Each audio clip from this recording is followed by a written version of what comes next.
नमस्कार, प्रवास news network और आप सभी का स्वागत है। लोकतंत्र में सरकार से सवाल पूछना हर नागरिक का अधिकार है और सत्ता की आलोचना भी लोकतांत्रिक व्यवस्था की ताकत मानी जाती है।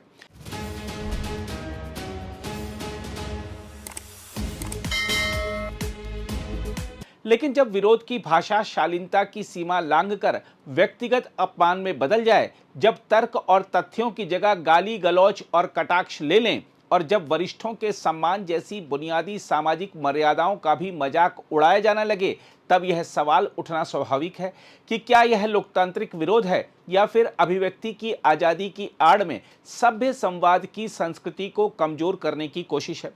हाल के दिनों में कॉकरोच जनता पार्टी के संस्थापक अभिजीत दीपके, उसके प्रवक्ता सौरव दास और अभिनेत्री ऋचा चड्ढा के बयानों ने इसी बहस को जन्म दिया है। तीनों के बयान अलग अलग संदर्भों में आए, लेकिन उनकी भाषा और दृष्टिकोण में जो समानता दिखाई देती है वह है व्यक्तिगत कटाक्ष, वरिष्ठों के प्रति असम्मान और मर्यादाओं की सीमाओं को लांघने की प्रवृत्ति। अभिजीत दीपके ने प्रधानमंत्री नरेंद्र मोदी के छात्रों के लिए जारी वीडियो संदेश पर टिप्पणी करते हुए लिखा कि आपकी त्वचा देश के भविष्य से ज्यादा चमकदार है।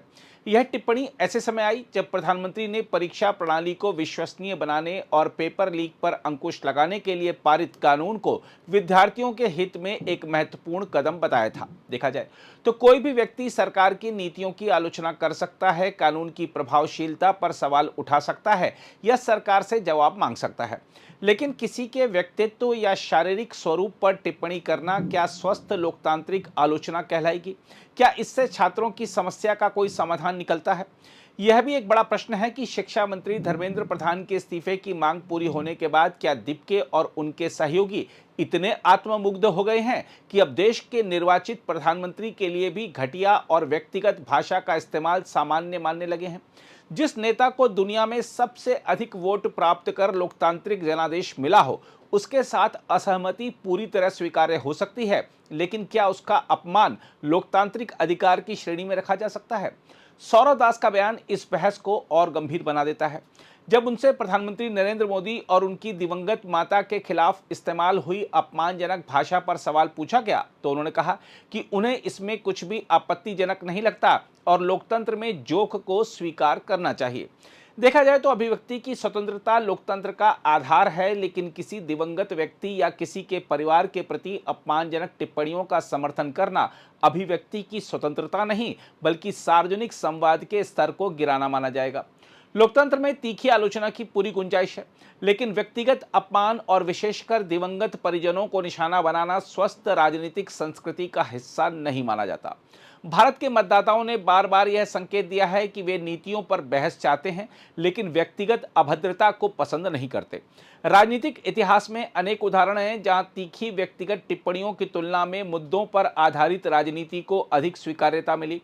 ऐसे में यह मान लेना कि अपमानजनक भाषा ही जन भावना का प्रतिनिधित्व करती है, वास्तविकता से दूर आकलन है। दूसरी ओर अभिनेत्री ऋचा चड्ढा का हालिया सोशल मीडिया पोस्ट भी इसी मानसिकता की झलक देता है।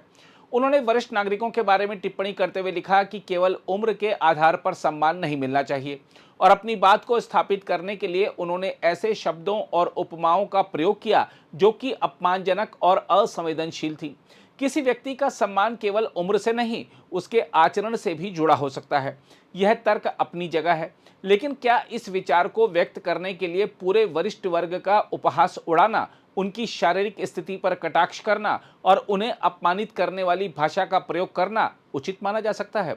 ऋचा चड्ढा को यह पता होना चाहिए कि भारतीय समाज में बुजुर्गों का सम्मान केवल परंपरा नहीं बल्कि सामाजिक संतुलन का महत्वपूर्ण आधार रहा है। हम आपको यह बता दें कि ऋचा चड्ढा इससे पहले भी कई विवादित बयानों को लेकर सुर्खियों में रह चुकी हैं। ऐसे में यह धारणा भी मजबूत होती है कि फिल्म और मनोरंजन जगत के कुछ कलाकार अपनी नई फिल्म या वेब सीरीज के रिलीज से पहले चर्चा में बने रहने और लाइमलाइट हासिल करने के लिए जानबूझकर विवादित बयान देते हैं।